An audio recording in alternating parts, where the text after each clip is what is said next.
Hello, everyone. I've brought three people together with me today to discuss Bill C-67, Ontario bill that is entitled Racial Equity in the Education System. Barbara Kay is a columnist for the Canadian newspaper National Post. She also writes for the Epoch Times and Western Standard online. David Haskell is at Wilfrid Laurier, operating primarily within the field of sociology of religion, but makes occasional forays into communication studies. His teaching and research focuses on religion in Canada, media in Canada. Bruce Pardy is executive director of Rights Probe and professor of law at Queen's University. He spearheaded resistance to and ultimate repeal of the Law Society of Ontario's Statement of Principles policy that required Ontario lawyers to attest to their ideological purity to maintain their license to practice. And so I brought these people together today, invited these people to come together today to discuss this bill, which the Conservatives in Ottawa, to their great discredit, are supporting. And so, Barbara, maybe we'll start with you. You wrote an article a little while ago, a couple of days ago, in the Epoch Times, trying to alert Ontarians and Canadians, particularly, let's say, in the centre and on the right, to the degree that those exist in Canada, to what you see as the dangers of this bill. So why is a bill that's hypothetically aimed at something as awful as racism, let's say, what concerns do you have about it and why? Well, this bill 67, which is heading for third reading before a final vote, and it is billed as an anti-racism bill. It's going to give anti-racist instruction to children in the educational system, but the bill is in fact pretty well a clone of the programs in the United States that are being resisted all over the place because it depends entirely on critical race theory for the ideas that are in the program and for the rules that are going to govern it. And it is basically it calls itself anti-racism, but in fact, it is a very racist program because it deals in identity group,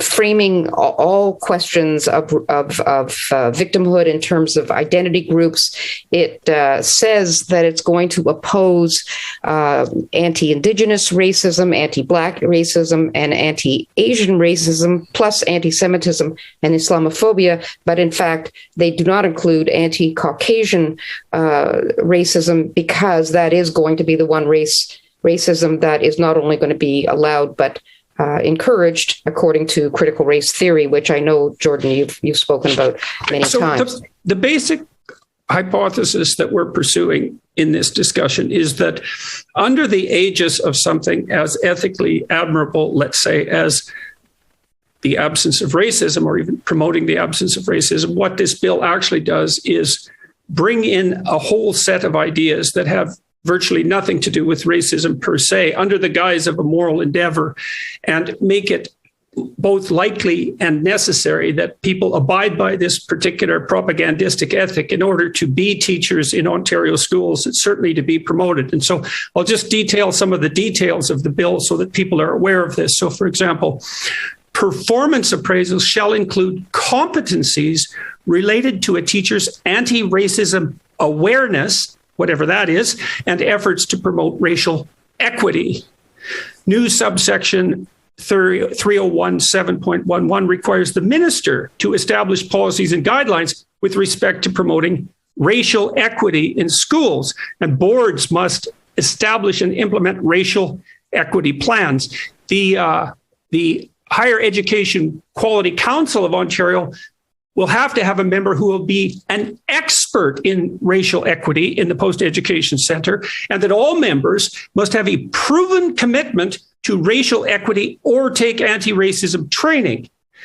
And there's a variety of additional details that are relevant. And what we're discussing today is the fact that all of this means that the education system in the narrow and the broad sense will be oriented towards a set of policies that are radically left in their orientation by necessity, and that there will be punishments put in place for failure to adopt that ideological standpoint. So, and this is a supposedly conservative government who's bringing this in. The problem with the bill, I think, is that the word equity is used 54 times in this bill, but you don't ever see the word equality. And the problem, even amongst politicians who are supposed to understand the philosophy guiding their own party, is that they seem to glaze over with the word equity because it sounds a lot like equality and it sounds like a good thing. So they've all voted for. Equity is predicated on the idea that if there are any differences in outcome between any groups imaginable, so those could be groups defined by gender, they could be groups defined by race, they could be groups defined by sex. If there are any differences in outcome of any sort, that's not only indication of a profound and systemic bias characterizing whatever domain is being questioned, but that it's incumbent upon all the members of that domain to regard themselves as prejudiced and biased and to view the non-equal outcomes as evidence of systemic bias. That's the tie into critical race theory, let's say. So what's wrong with that proposition? That's precisely what the problem is with it. And I'm very happy for Bruce to amplify on it because he understands it much better than I do. Well, that's obviously not true. But let me just contrast two different ideas, right? Anti-racism, which this bill promotes and insists upon, and non-racism. Those two things sound equivalent, but they're opposites, actually. Non-racism is the attitude that your race doesn't really matter and that you should be treated as a human being and that the same rules and standards should apply to everybody, notwithstanding the group that you belong to. Anti-racism is the opposite. Anti-racism insists that your race is fundamentally important and that being white means that you are both privileged and probably racist. And that is an ideology. And this bill intends to make that ideology compulsory inside the school systems and inside the universities. Yeah, so let's add some more details that are useful here. So a person who is going to be a teacher now has to successfully complete any prescribed examinations and training in anti-racism in order to be issued a certificate of qualification and registration.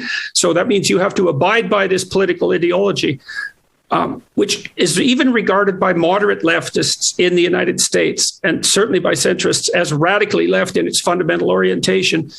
It also means that colleges that provide such training must be undertaken by all the institutions that are going to train teachers. So it is an attempt to capture the entire education system and subserve it to the purposes of a given ideology. In that ideology, in one fell swoop. And that ideology involves claims like the idea that all of the institutions that characterize the West, certainly countries like Canada, are fundamentally racist and oppressive in their orientation and their aim, and that any attempts to constitute an argument that might dispute that are in and of themselves indications of exactly that racism.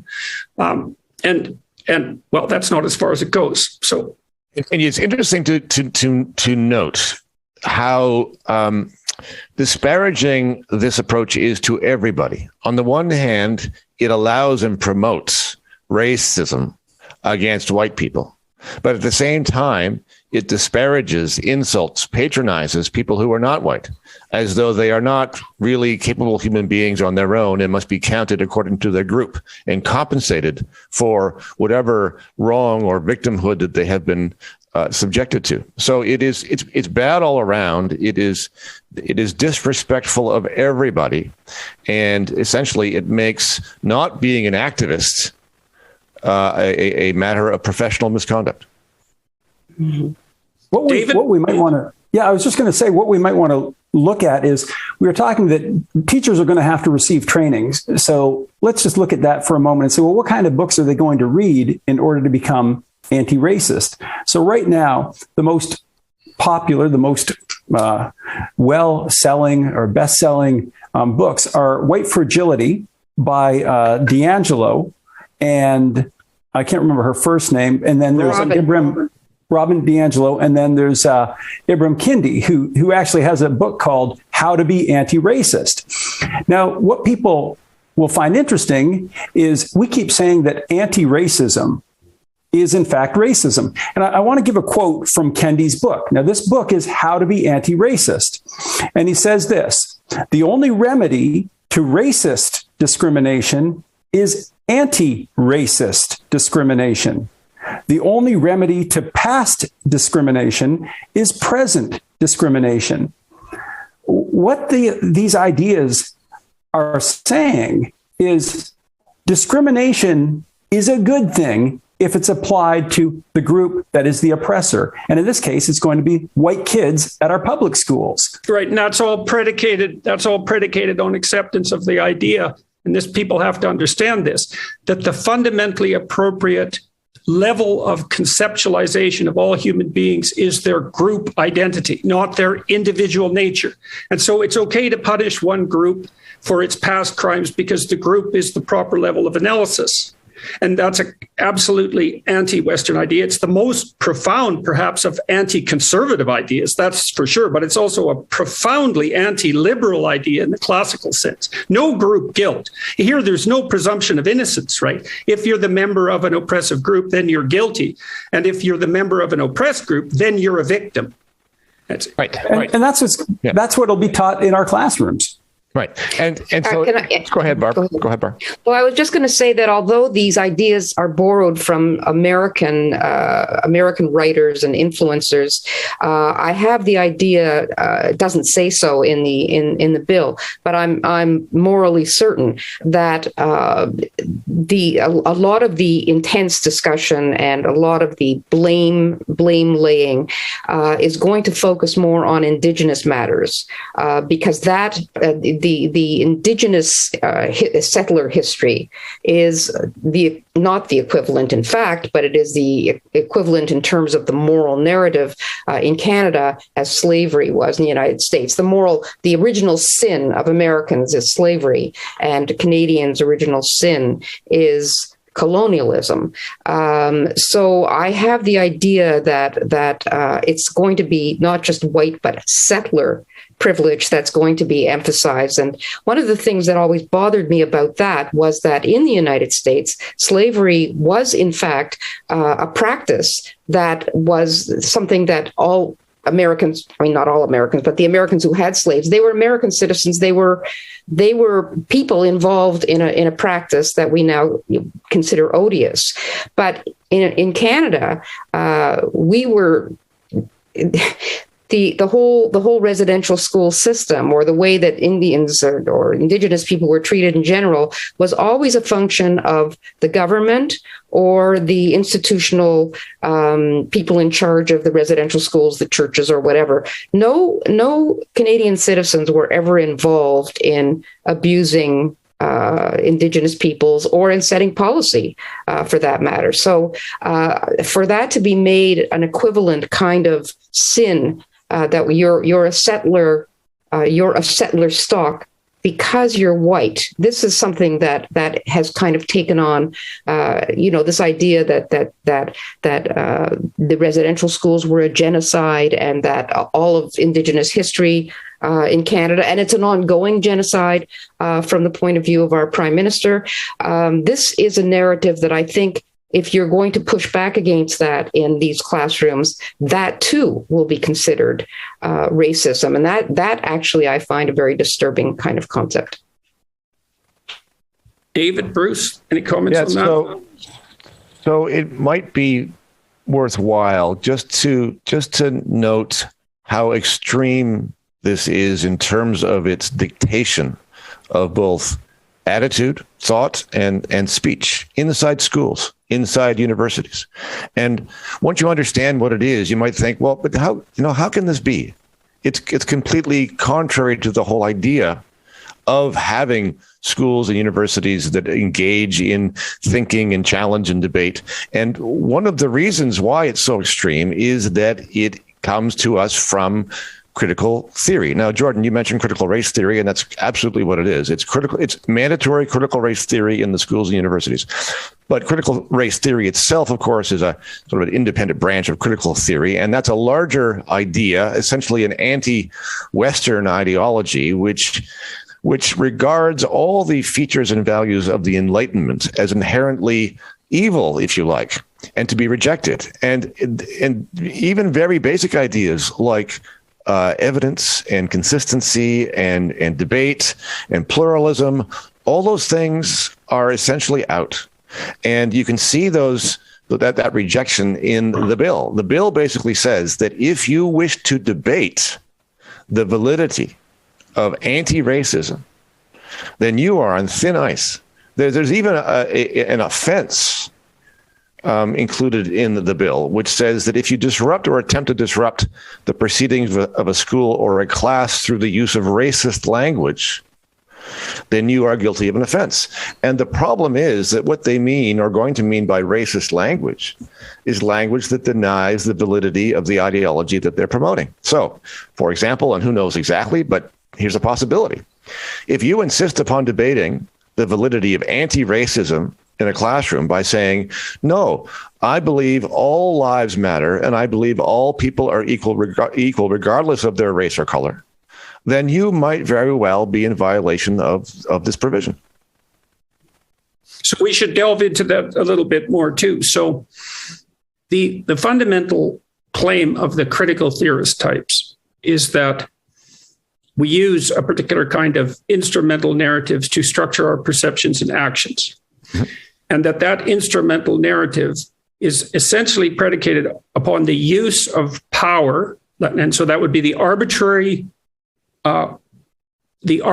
use of compulsion mm-hmm. to demand the compliance of other people, particularly in relationship to their group. So that what Western culture is in its essence and the attitudes and actions of everyone who composes that culture is nothing but the attempt to utilize arbitrary power to extract excess resources from other people through compulsion, to hoard it for the purposes of that group, let's say, and that all claims about equality of opportunity or sovereignty of the individual, or even existence of the individual for that matter, or individual responsibility, all of that where the conservatives operate, that's nothing but justification for the arbitrary use of power and compulsion.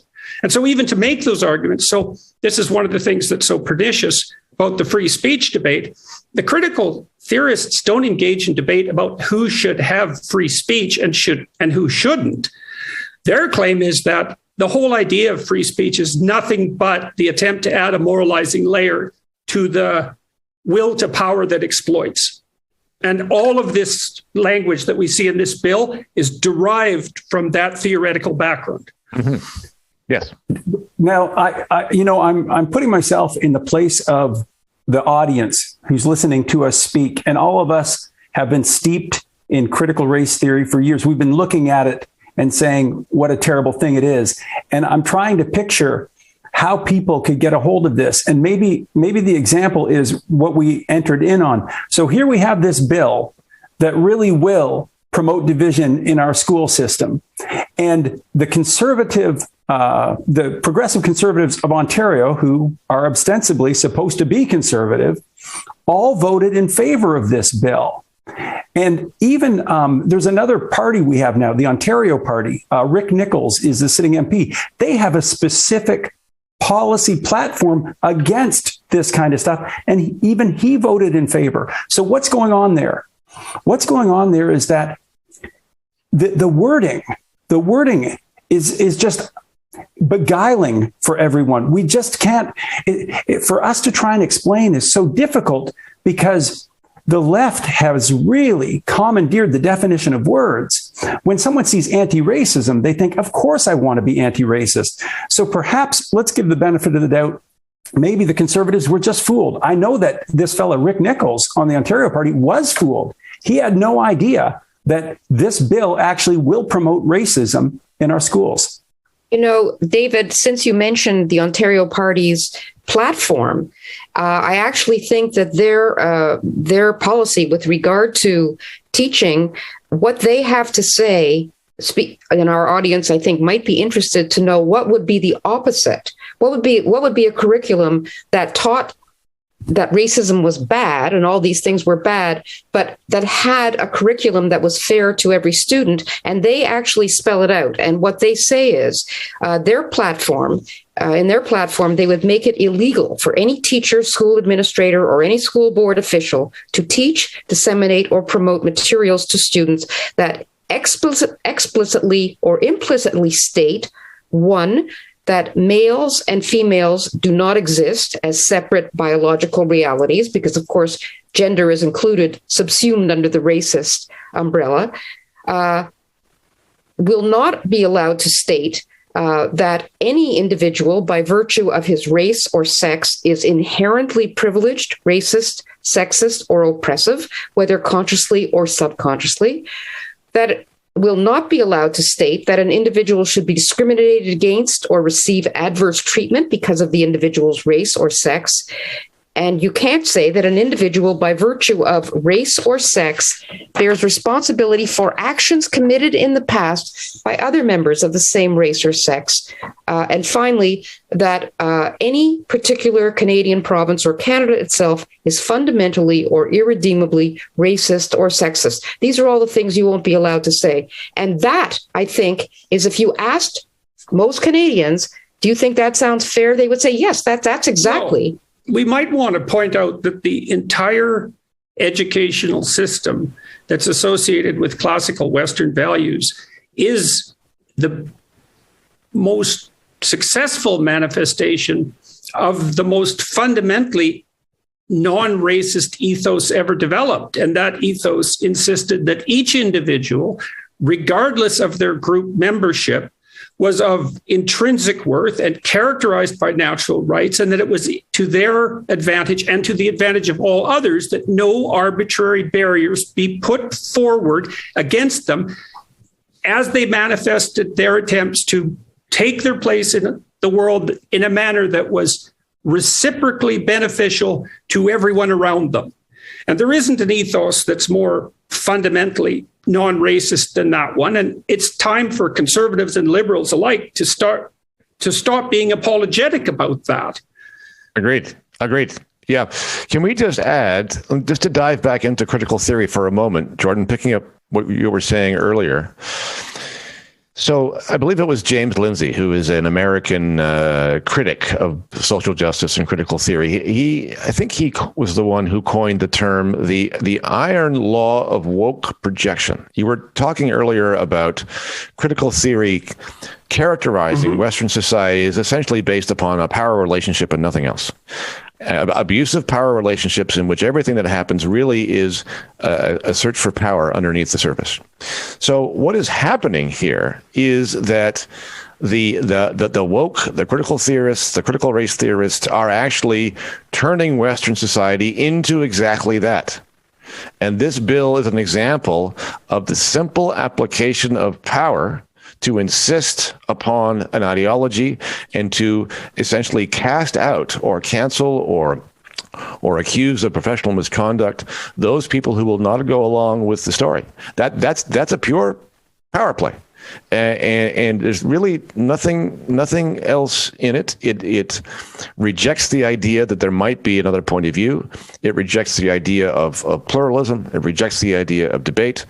And this is called neo-Marxism for a reason. And the reason is that Marx was the one who came on board and said, look, Western society is a power struggle. But he emphasized the economic struggle between the upper and lower classes. And the critical theorists ditched that particular struggle in favor of the struggle over identity politics and between different. Right, but they use exactly the same language and the same conceptualization. And I want to reiterate a couple of things, add another detail. So first of all, here's another detail from the bill. The Ministry of Training Colleges and Universities Act is amended to add a new section, which sets out anti-racism and racial equity requirements that apply to every College of Applied Arts and Technology and every university that receives ongoing operating funds from the government for the purposes of secondary education. So in that one section alone, which is only a small fragment of this bill, we now have a demand from the most radical of the radical leftists, possessed by critical theory and also critical race theory, that every single educational institution in Ontario at the highest level that receives ongoing function will now be mandated to accept that ideology. Now, I just can't forgive the Conservatives for not noticing this. This is appalling. Like, if they're that blind, we're in real trouble, because you shouldn't be that blind by this point in time. If you haven't cottoned on to the fact that equity doesn't mean equality of opportunity, which is what everyone wants it to mean, then you have been asleep at the switch for like 10 years while things are falling apart around you. Yeah, at least. So, yeah. at least 10 years. Yep.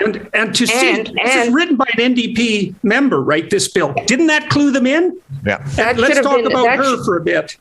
That should have been an alarm bell right there. The drafter of this bill had been the head of equity at Laurier University and had drafted the sexual violence policy under which Lindsay Shepherd, who many people will remember in 2017, for having shown her students, a graduate student, for having shown her students a balanced discussion in which you featured, Jordan, on gender pronouns, and shown that segment of that panel discussion to her class, was invited in to be interrogated in a session with several members of the administration and staff, faculty, but they told her that she was transphobic because she had breached the sexual violence policy, which this individual who wrote this horrible bill, that, and as you say, that Conservatives could let this pass is really terrible. One of the terrible things about racism, as they understand it, is that the offense of having said or done something racist is judged not by your intention, but by the person who claims to be offended. So much for the presumption of innocence. Exactly. Well, just so we know what's at stake here, right? The new ethic is, it doesn't matter what you intend. All that matters is the impact on the person claiming victim status. They don't even have to demonstrate that in any important way that they were in fact victimized by the claim, or demonstrate any. And let's just delve into that for a minute, because one of the things that's in this bill that's so cute is also the establishment of the necessity of putting in boards of inquisition to which students can apply if they ever feel that they have been offended in any manner by anything that anyone says. Now, let's make two things clear. People do say offensive things, and I do believe that there's such a thing as hate speech, because speech can be pretty vicious. That's not the point here. The point is that there will be boards of inquisition set up at all educational institutes in Ontario if this bill passes, that anyone with a grudge can weaponize against anyone they want. And if you don't think that will happen, you're a fool, because it happens all the time. And it's happening more and more at the college level board for physicians and psychologists, and at the Law Society. And this is going to make the establishment of those inquisitorial bureaucracies, which are basically extrajudicial structures, right, operating outside the normal judicial system without the presumption of innocence, it's going to make the establishment of those mandatory. And so, again, I can't believe the Conservatives can be so ungodly blind. It's cataclysmically surreal. One of and again, I'm just trying to bring this back to the common person and say, how does this work? And maybe a way to understand it is, when you think the word is going by its traditional definition or what you think it should mean, it simply doesn't. So when we see equity, all of us think, well, equality, we think that we want to see people have equal opportunity, but it doesn't mean that. But related to anti-racism means, yes, you should discriminate against one group In this way, it's whites. But not only that, as Bruce has already suggested, it's very racist toward people of color because it suggests that you have to rig the game in order for them to succeed. And that in and of itself is the height of racism. Well, it also denies them I've been thinking about this in regards to, so there are claims from the critical theorist types, for example, just so everyone knows, that the concepts of merit and excellence are in themselves racist in the same way that the concept of free speech or individual sovereignty is racist. And so I think, well, of all the demoralizing things that you could possibly tell people who are on the, let's say, on the margins of society, the most demoralizing thing you could possibly tell them is that excellence, the idea of excellence or the idea of merit, is nothing but a plot conjured up by your oppressors to subvert you. And that therefore, if you strive in a meritorious way towards excellence, that you're doing nothing but identifying with the oppressor. And you think about the Black music scene in the United States. I always think about that because the Black culture in the United States has been so absolutely brilliant in its musical innovation, and it's changed the entire culture of the United States and the entire culture of the world. And for me to think about someone like Billie Holiday or Louis Armstrong as something other than a manifestation of individual merit in the purest sense, in the purest and most redeeming sense, is to me it's appalling and shaming. And then to deny that same movement towards excellence in a given domain to individuals on the margin is the worst thing you can do for them, being put forward under the guise of compassion and benevolence. It's sickening. I agree. And conservatives should be ashamed of themselves for being so goddamn dumb. I completely agree. Very infantilizing. It's very infantilizing to speak of people from other backgrounds or other races as without moral agency or without the ability to compete on their own terms against the people of other races. I agree with you, Jordan. And I go ahead, Bruce. Well, I was just going to say that it's also ironic tragedy because the ideas that would protect and promote people who are not privileged are things like merit. I mean, the idea of having standardized tests for entry into universities, for example, is the thing that gives people who are not wealthy, not privileged, not connected, the opportunity to prove what it is that they can do. The irony here is that everything is upside down. In order to understand this, you just have to take your assumption and flip it upside down about what racism means, about what privilege means. Essentially, this is a program that protects the privilege of all those people who are yelling about privilege. If you take away the merit idea, then you pull the rug out from underneath all those non-privileged people to be able to show that they are deserving of getting a spot, getting a job, getting having.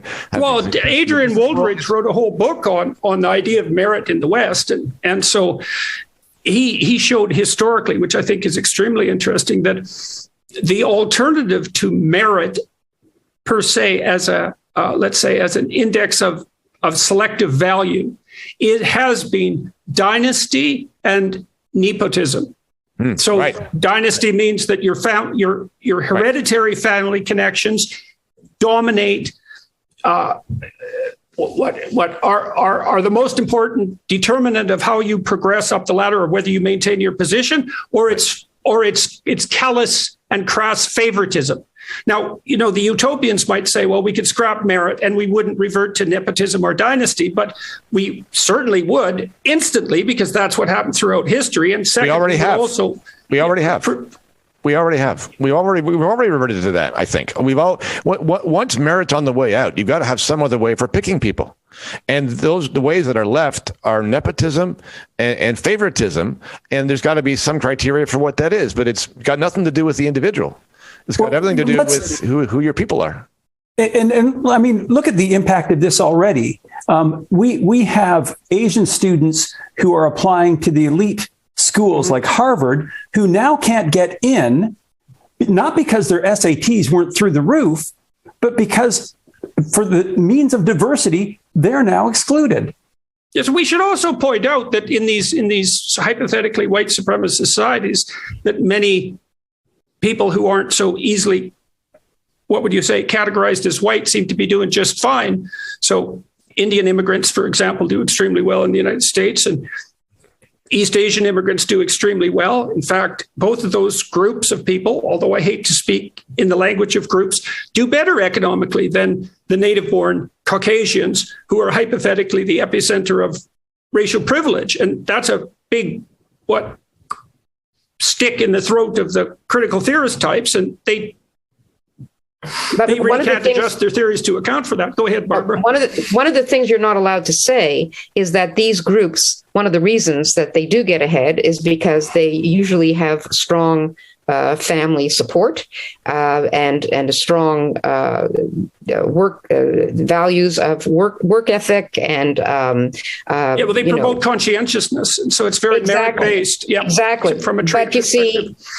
But you see that you're not allowed to say that, because if you talk about strong families and you talk about how important fathers are, for example, that is considered racist, because that's like suggesting, well, it's both misogynistic and racist, because it's like suggesting that single mothers can't do exactly the same work in bringing up productive and strong, confident children as a united family, a two-parent family. And it's also because it's a sore point when you talk about race. It also means that you validate the oppressive institution of patriarchal marriage, family, which is obviously nothing but a manifestation of men's desire and willingness to dominate women. And I mean nothing but, because these theories are always nothing but, right?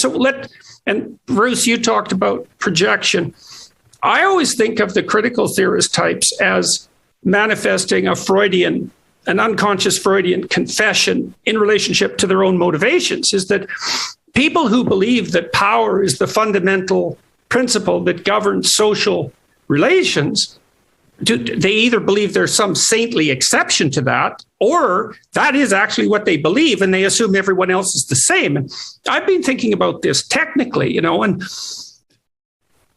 social relations based on power are actually unstable, technically speaking. They don't work in chimps. They don't work in rats. They don't work well for psychopaths, who are almost always failures and never constitute more than 3% of the population. And you're much more likely to advance in a stable manner if you play reciprocal games with other people, reciprocal, mutually beneficial games with other people. And I think that's the fundamental principle that animates Western society in its best sense. And then sometimes that's corrupted by power. And that's a very different claim than it's power itself that's the fundamental ethic. Right. Well, it just reminds me of that very well-known saying, power corrupts, and absolute power corrupts absolutely. So if all you've got left is power, then you have a corrupted society. And that's where we're headed. Also think about what that does. Let's say, okay, you accept the doctrine. And I want to remind the listeners, this doctrine we're discussing is the doctrine that is now being mandated for acceptance across all Ontario institutions of education. Right. Okay, so the doctrine is nothing governs the social relations between people at every level except the will to power. And that's arbitrary use of arbitrary compulsion. So, Bruce, that means you and I, if our interests differ, we can't engage in productive dialogue about that, because there's no such thing as productive dialogue. And what that means is that if our interests aren't aligned momentarily, I have to treat you as an enemy.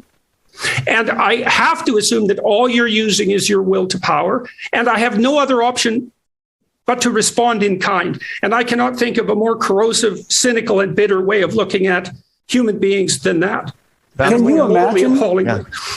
you imagine the psychological impact on students if this is what they are getting a daily dose of? So imagine you are see it. Well, you are a student. You're a student who comes into the classroom, and you're a student of color. And you come in without this indoctrination, and you think, I can be whatever I want to be. That's what you're thinking. And then slowly over time, you're told, no, the game is rigged against you. You can't. you can't be what you want to be. And perhaps you begin to believe that. And now you would be able to speak to this more than I, Jordan, but I have to imagine that there's some psychological principles out there related to whether or not you think you can succeed, and if that doesn't have a self-fulfilling prophecy to it. Well, look, imagine that you're told as a young person, so a young person, a young Black guy, for example, you're told that you've been propagandized into believing that there is such a thing as agency and freedom by people who are using those concepts to do nothing but exploit you. And so to the degree that you believe you have agency, that does nothing but provide evidence that you're a pawn in their game. Okay, so that's what they have to contend with, that demoralizing and bitterly distrustful view of the world. And then imagine that you're a young white guy, and the whole notion is your entire culture and all the institutions that make it up, including marriage, are nothing but the manifestation of the patriarchal desire to oppress throughout history. And to the degree that you have any ambition whatsoever at the individual level, that's not ambition. That's laudable. That has nothing to do with you wanting to act as a moral agent in the world. It's nothing but that corrupt will to power that's capable of atrocity, and you should squelch it if you're moral. And I see tens of thousands of people around the world, people that come to my lectures, for example, who've been utterly demoralized by these propositions, like hurt to the core, wounded to the bone. And now we're going to make it mandatory because we're too stupid to notice what's right in front of us. I've been using Headspace since 2018. I used to use it with my daughter Scarlett to help put her to sleep. I used to underestimate how valuable meditation is and can be. I chalked it up to some sort of hippy-dippy scam, which is ridiculous given how old meditating is. If you're having trouble managing stress or sleep or staying calm, small daily practices can have a huge impact on your well-being, and Headspace makes it easy to integrate these daily practices into your routine. Headspace is scientifically proven to help manage feelings and mental health. A recent study showed Headspace can lower stress by 14% in just 2 weeks. However you're feeling, give Headspace a try over at headspace.com/JBP and get a free month of their entire mindfulness library. This is the best Headspace offer available. So go to headspace.com/JBP now. headspace.com/JBP. You guys are listening to this podcast, so obviously you like to consume intellectual content that you can hear rather than read, although maybe both. I cannot recommend Audible enough for this. It's also fun that you can listen to your favorite books in the author's voice. Green Lights by Matthew McConaughey, I cannot recommend enough. I know Dad's listeners care about self-improvement, or you wouldn't be listening to this. Audible has created a destination for complete well-being that delivers inspiration, encouragement, and actionable steps no matter what your goals are. Visit audible.com/wellbeing for a curated list of titles by experts in a wide range of self-care and self-development, from mastering your emotions to getting in shape and thriving at work. Again, that's audible.com/wellbeing today for a curated list of self-improvement titles. There was a study done in 2019 in the Journal of Experimental Psychology that looked specifically at what happens when you teach people about anti-racism, especially one of its concepts, the idea of white privilege.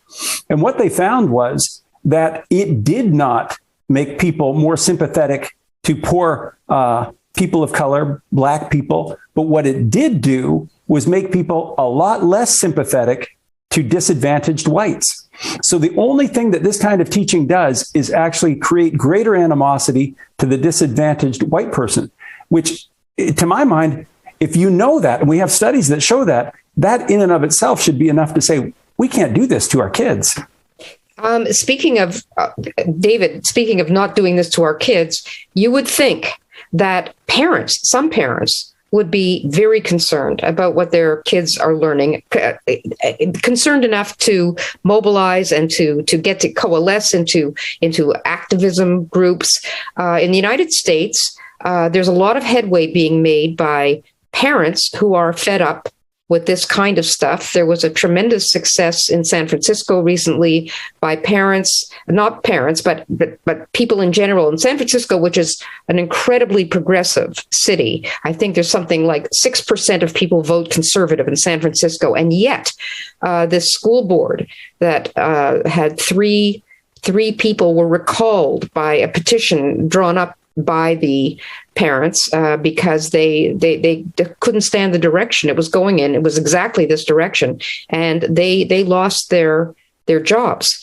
And it was considered, I think 70% of people voted to get these people off the board. I'm sorry, the mechanism I forget, but it was considered quite a victory for the anti-CRT movement. And in the United States, there is a real movement headed up by this Christopher Rufo. Jordan, I'm sure you know him. You've probably talked to him or followed some of his work. He has been doing great work in helping groups to organize parents to, and there's now, I don't know, I began my column with the numbers were, the numbers were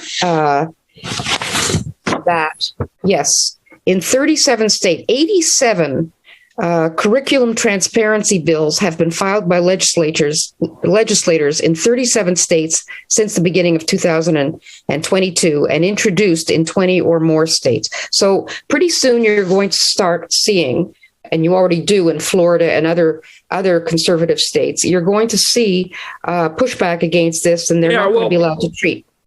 I've been talking to a lot of conservative types, well, and Democrats for that matter too, by the way, who are concerned that their party is being pulled far too far to the left about the dangers of critical race theory and critical theory and diversity, inclusivity, and equity, et cetera. And there is a wider degree of awareness about such things in the United States. Our conservatives in Canada are falling, are far behind the curve.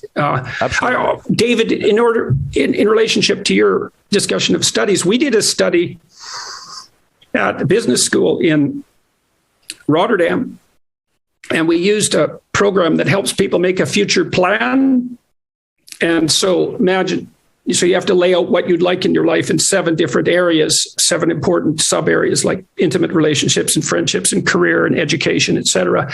And we looked at 4-year previous performance in the business school, and we looked at the relationship between race, gender, race, sex, and performance. So what we saw with the Caucasian women were doing the best, followed, I believe, by the non-Caucasian women, and then Caucasian men, and then non-Caucasian men. And they did this program, which was an agency program, right? So it's predicated on the idea that you could, in some sense, chart your own course. And the consequence was that within the next year, if I remember the study exactly, the non-Caucasian men had caught up to and exceeded the highest performing Caucasian women. And we did the same thing at Mohawk College, although Mohawk never adopted the program, and curses on them for failing to do so. 90-minute plan that was agency-based, dropped their dropout rate among the young men 50% in the first year. And so we've been using that program online, but it's a testament to the utility of personal agency. And we could say, look, different people face different barriers as they progress through life, and some of those are arbitrary prejudices, that's for sure. But that doesn't mean that failing to insist that personal agency is still a reality, a redeeming reality, and also that you really have it at your disposal if you're willing to use it. Our cultures just aren't that corrupt. People with agency can make progress. Well, and that's what the immigrant literature certainly shows in the United States. Absolutely. When you look at, for example, I mean, they're always held up in studies, the Nigerian blacks in America and in Canada. I mean, they outperform the white population. Similarly, just last year, it was the first time in the history of the Bureau of Statistics in the U.S. that Asian women now make more on average than white men in the U.S. But when you dig into that and you look at the culture, you have parents who are saying, you can make it.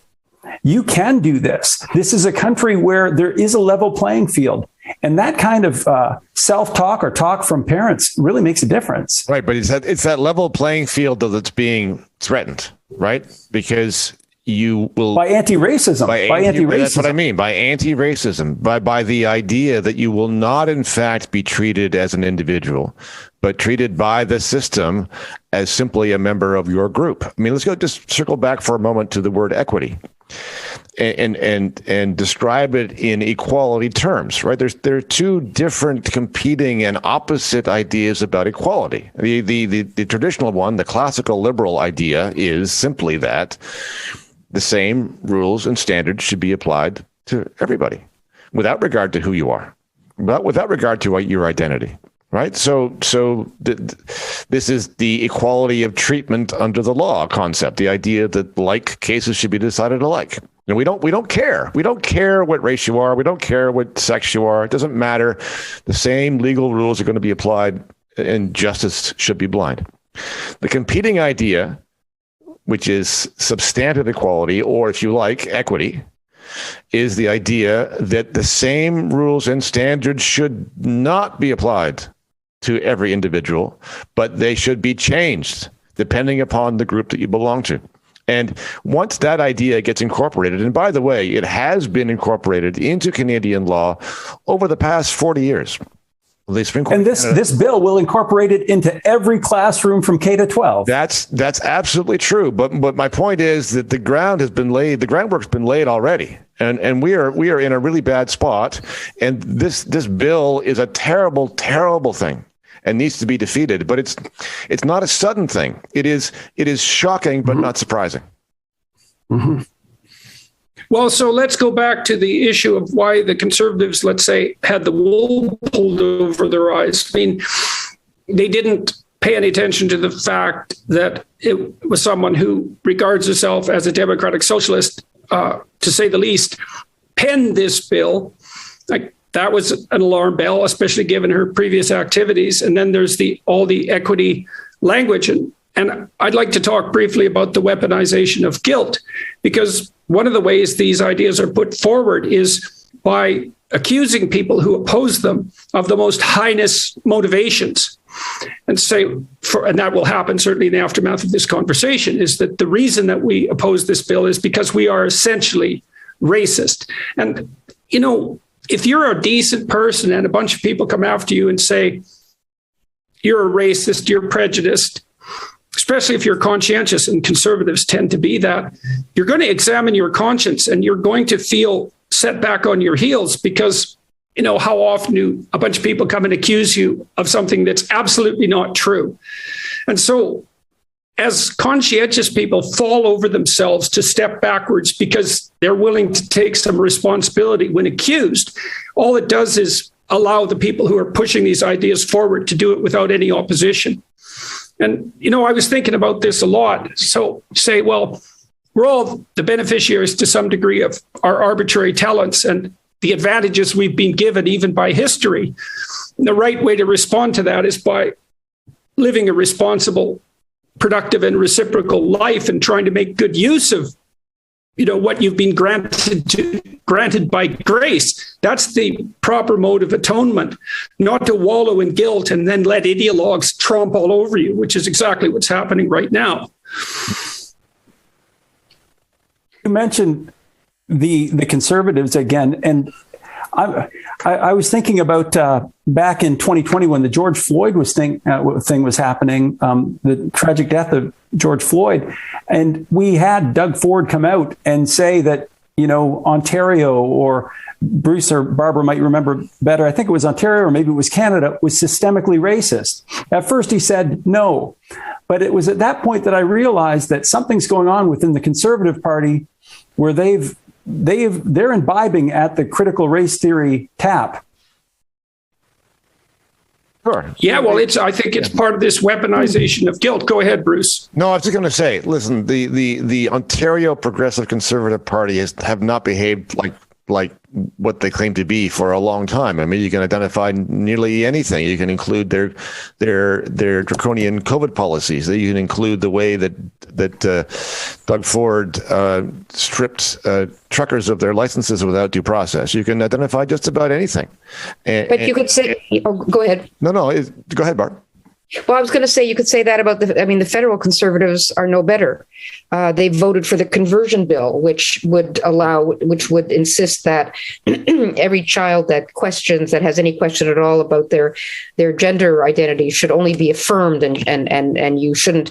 Doctors would be criminals, right? If they looked into any other, Yeah. So and women. I'd like to comment on that for a sec, Barb, if you don't mind, Sure. Because I've thought about that in relationship to therapists, because the mandated requirements for therapeutic conversations are even more stringent. Therapists neither affirm nor deny. What therapists do is attempt to have truthful conversations with people about confusing situations. And so if I all of a sudden, as a therapist, am mandated to affirm all the choices of my clients, then I'm no longer a therapist. What I am instead is a cowardly advocate for whim. And now that's law.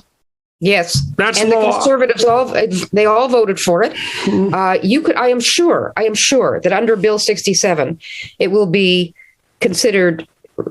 They'll call it racist. I mean, anti-racist to deny that biology exists on a spectrum. If you say I don't believe that trans women are women, that will be hate speech.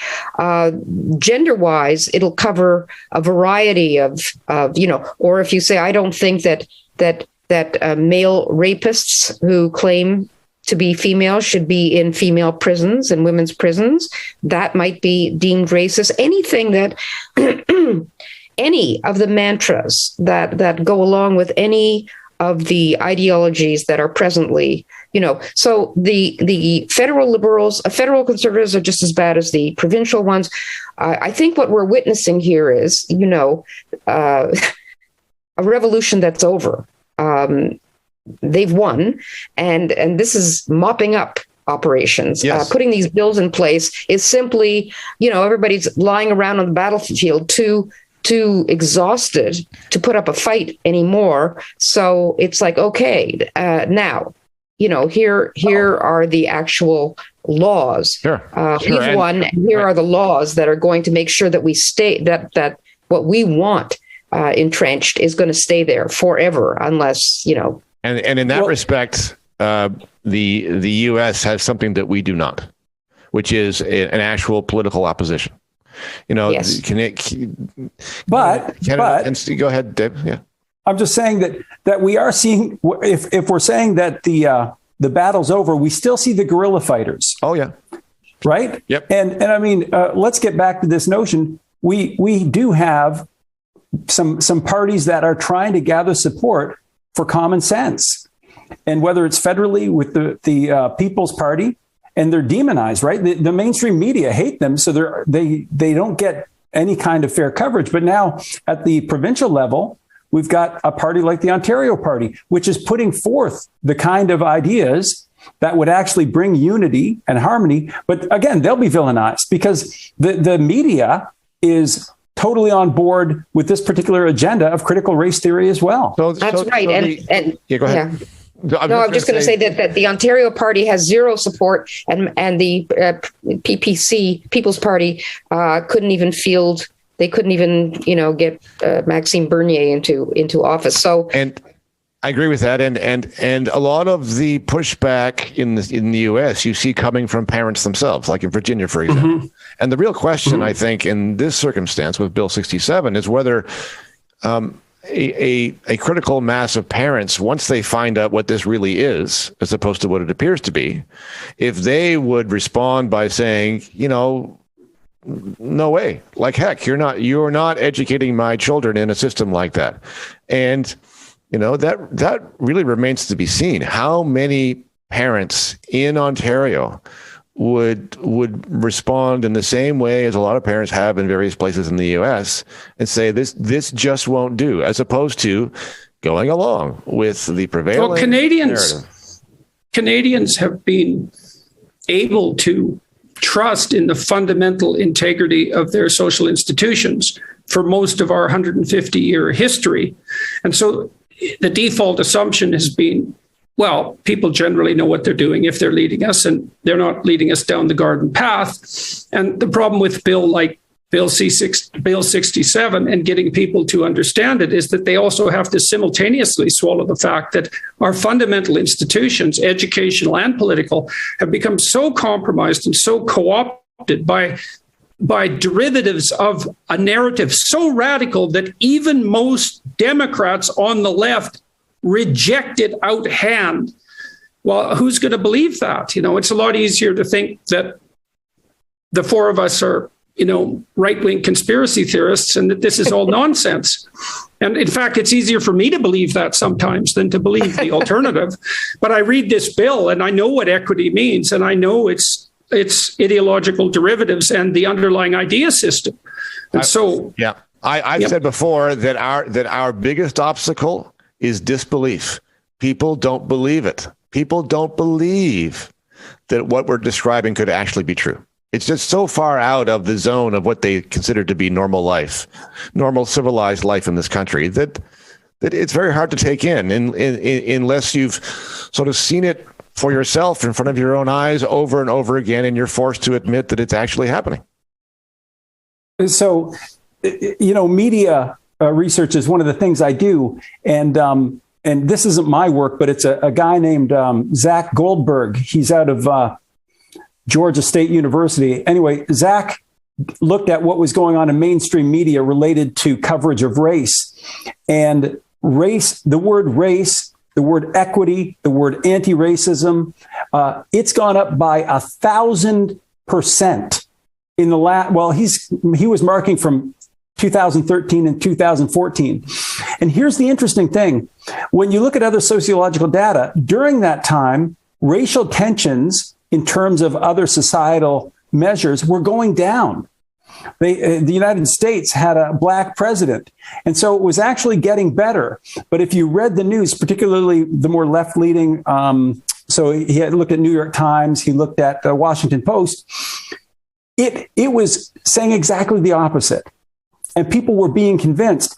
And in particular, he found, this is Goldberg's work again, he found that those people who were of a liberal persuasion were even more convinced that we were going to hell in a handbasket in terms of racial division. Yeah, well, his work pointed out that as these press institutions started to hire recent graduates from universities who had been indoctrinated into this theory, they started using that language in their articles, and that seeped into the popular culture.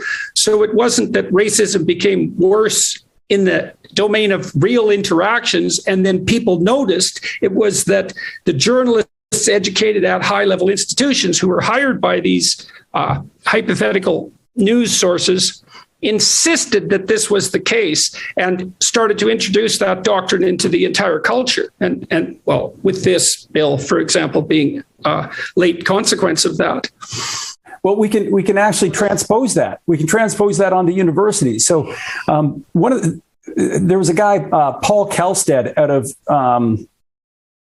Texas A&M, and what he showed was that the news media drive the perceptions in the culture, and then the culture kind of becomes what the news media said it was. Well, that's going to happen with these kind of bills as we pass them provincially.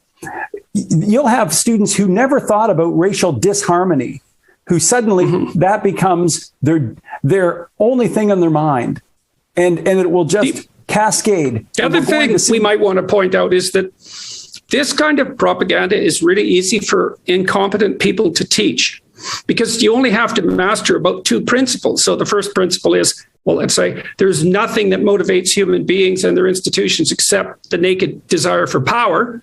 So, okay. And then the second thing is that people should be categorized by group, and that doesn't require much differentiated thinking, because who cares about all those pesky individuals? And then the third thing you have to accept is that the world is best construed as an eternal war between oppressors and those who are victimized and exploited by them, by every institution. Now, you master those three things, you can teach everything you need to teach about diversity, inclusivity, equity, all of that. It's a substitute for actual knowledge. The fourth thing is you've got to keep moving the goalposts, because for revolutionaries, the revolution can never end. I mean, they're not in it for it to end. They're in it to keep it going, because that's what's exciting for them. So, in other words, what was racist 50 years ago or 20 years ago would be a racist action, or somebody saying a terrible thing, or the N-word, or whatever it is. Now since that's diminished, now they've moved the goalposts so that it's unconscious. Yeah, you're not seeing. Oh, it doesn't matter if you don't see the racism. Then there's these microaggressions, and there's what's in your mind. It used to be an action. You used to have to behave in a racist way. Now they're telling you what's in your mind, and so you don't have to act at all. You can be a racist. It's even worse than that. It's worse than that, Barb, as you pointed out before, because you don't even have to be prejudiced. You just have to be perceived as prejudiced by someone. That's it. And that actually, because there's no you, there's no soul there, there's no individual there. All you are is the consequences of your actions. And you think, could you come up with a principle of justice more appalling than that? Is that none of us are going to be judged again on our intentions, but only by the worst consequences of our actions? Unbelievable. Barbara has reminded me, and she said it really eloquently, of the idea of concept creep. So concept creep, it was Nick Haslam, a guy at University of Melbourne, came out with this around 2016, and he was basically saying the definition of negative terms has expanded. So that's where you get now racism is equal to any kind of disparity. So if you see unequal outcomes, that is de facto racism, which is crazy. There are many reasons why there might be different outcomes, of which racism is probably the least in our society. But now, according to anti-racism, and this is really one of their key tenets of their faith, because it is like a religion, they say any disparity is evidence of racism. Unless, and when you've got any suggestion to the contrary is racism. Yes, I agree, unless the disparity goes the wrong direction. That's right. Right. Yeah, because that's the weird thing. Eh? That's the thing about this that's also so peculiar, because certainly the success of Asians in particular in, let's say, the United States and Canada, poses a significant challenge to the domination theory. It's like, well, so, Asians are increasingly treated like honorary whites in this regard, let's say. Well, they're white adjacent. Right, exactly. Right. And Jews are considered hyper white, because they used to be victims and now they're victimizers. There's a trap here, though. There's a trap, and the trap is it is a trap. Well, the real trap is to try and work this out rationally in a way that assumes it's rational and assumes that it's consistent, because those are the two of the things that have been rejected. If things are not consistent, if they're not rational, they don't care about that. That's not the point. The point is to achieve what it is that they have in mind, right? So let's go back to let's go back to critical theory and postmodernism just for a minute, right? So there's postmodernism suggests that there is no such thing as objective truth. Right? Truth is personal. And I could live with that, because the logical extension of that idea is, well, that everybody makes up their own truth. So if you think that you're a certain kind of person and you want to believe that, that's fine. And if somebody else doesn't agree, then that's fine too, because they have their truth. But the thing is that idea that truth is subjective is not carried through. What they basically say is, there is no truth except our truth, which you will comply with. under penalty. And that's what this bill is doing. This bill says, oh, by the way, here's the truth. You will do it or you will be cast out. And not worse than that. You will do it or you will be cast out.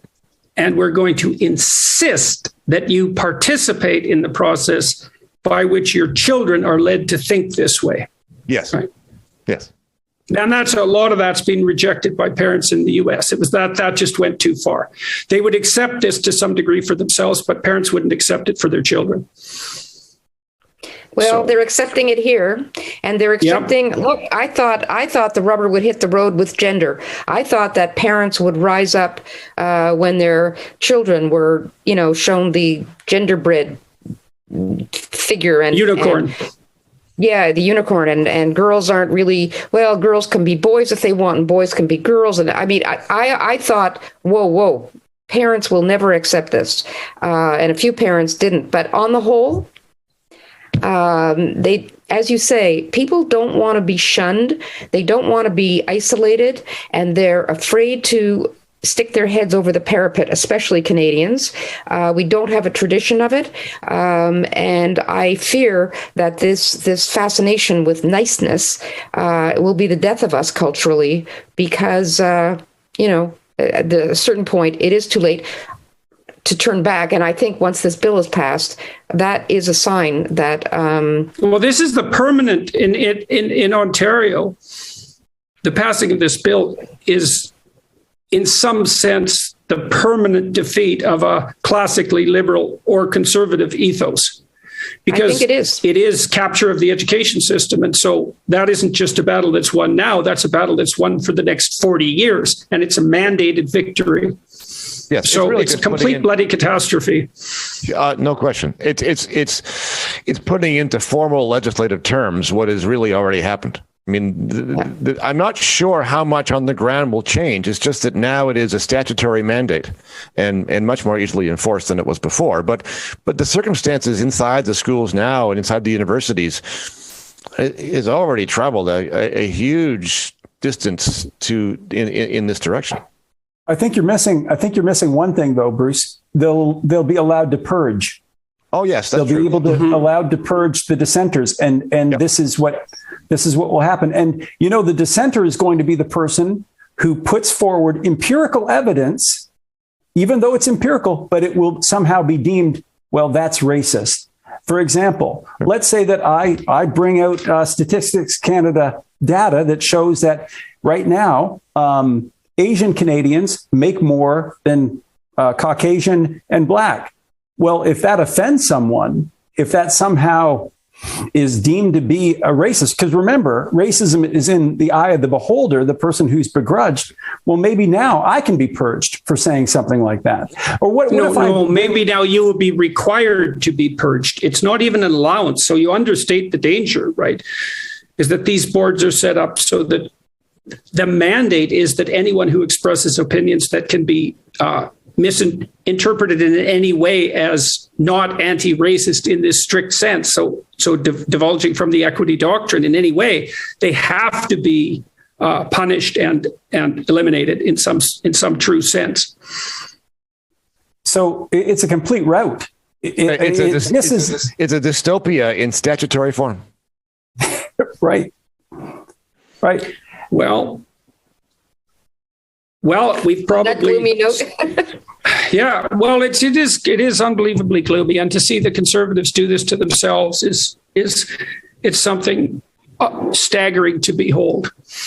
I every day something happens in Canada that I just can't believe would happen, and there it is, it happens, and then the next day something that's even more unbelievable happens, and now we have this bill, and so as Barbara pointed out, there are some people who are speaking out.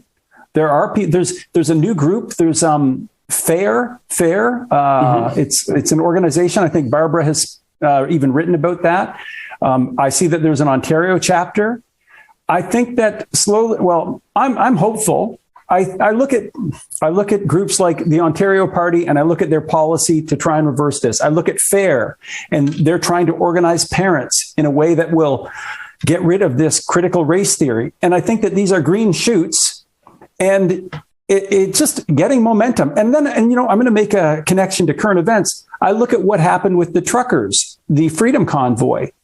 Who would have thought that such passive Canadians would actually stick it out and go and peacefully protest as they did? And if you saw any of those overpass where people were there cheering on the truckers with their flags, those were just moms and dads, everyday people. Maybe they'll channel that same kind of energy into the protection of their kids in the school system. Yeah, and risk having their bank accounts frozen. Yeah, and if only they had a political party that they could invest all that energy in. The problem is they don't, and any that they do, like the Ontario Party, is not going to grow. Though it's going to stay fringe and it's going to stay very tiny. So it's a serious problem. Yeah. So let's say people should go ahead, but Bruce. No, I was just going to say I do agree with Dave that the trucker convoy and the phenomenon that it launched is actually a hopeful sign. You've got the shoots, as he said, of something coming together, some kind of political realignment, or the coming together of an actual opposition inside the population. Whether it will have, be able to be sustained and grow remains to be seen. But my goodness, that was the best thing that I've seen happen in this country for a long time. Yeah, well, hopefully the Conservatives at least could be enticed to give voice to some of that frustration in a manner that was actually productive. We could hope that would happen. I guess we should ask people who are listening, call your MLA in Ontario. If you're in Ontario, call your member of the provincial parliament and let them know that you're not happy about this, right? Talk to people, write to the Minister of Education, write to Doug Ford, tell them this has to stop. And we should underline the point that it's not actually passed yet. It's passed second reading. It's going to committee. It will need to pass third reading. So there's time for the MPPs to change their minds on this. So it's not actually done yet. If people are trying to get an understanding of this, John McWhorter, who's at, I think he's Columbia, he's just written a book. Does anybody know, is it woke racism? Is that what he calls it? I think it is woke racism. I believe so, yeah. And really what he does is he says why anti-racism, exactly what's happening with this bill, why it is racist, and he takes a lot of time to explain it. So that's a read that some people might want to take a look at. Yeah, it's woke racism, John McWhorter. Yeah. So yes, that would definitely be worth taking a look at. And so I want to just close this and sum up, and you guys can make whatever comments you want afterwards. So what we're seeing here, to put it bluntly, just so everyone listening knows, is that a doctrine of cultural criticism so radical that moderate leftist Democrats rejected out of hand is now going to be written into the law governing all of our educational institutions in a province in Canada governed by Conservatives. Right. Yep. Now that propaganda is going to become the mandated ethos of the entire education system. And it's being done in such a underhanded and morally manipulative manner that the very people that it's being done to the most intensely, and that would be the conservative types, are cowed into participating in the process. Yes? Yes, absolutely. That's it. That's it. That's all, folks. All right. Thank you for getting together so quickly, everyone, and for being willing to share your remarkably unpopular opinions at some peril to yourselves. I was loving, you didn't know what was going on, Jordan, but Barb and I'm hoping that the Ontario Party will make some headway, and Barb is far more realistic about this. So I was enjoying, we were sparring a little bit and you didn't even know. I was really, I was really enjoying it. Anyway, it's good to be in such,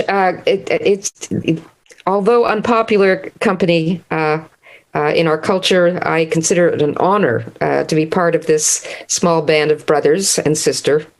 and all the rest of us who are, as I said to Bruce before we started, I said it's kind of ironic that everybody who agrees, who's on our side, who's a dissenter on this, we all know each other, and in a country of 38 million people, that's kind of a harsh reality. Sad. It's a sad reality, but. Mm-hmm. Say not the struggle, not. What's even sadder, I feel like Cassandra, I look at these things, I looked at them 10 years ago, and I have this curse. I can see where things are going. And I think, this is going in this colossally stupid direction. And it can't be the case that it's really going to get to that point, is it? And then it just happens over and over and over and over. And this bill is this makes Bill C-16 look like child's play. Exactly. Yes. So. This is exactly so. Yeah. It's a hard lesson to swallow. They really mean it. They really mean it. All of it. Yep. Yep. Mm-hmm. Yeah. Beware, Canadians. You bloody well better wake up.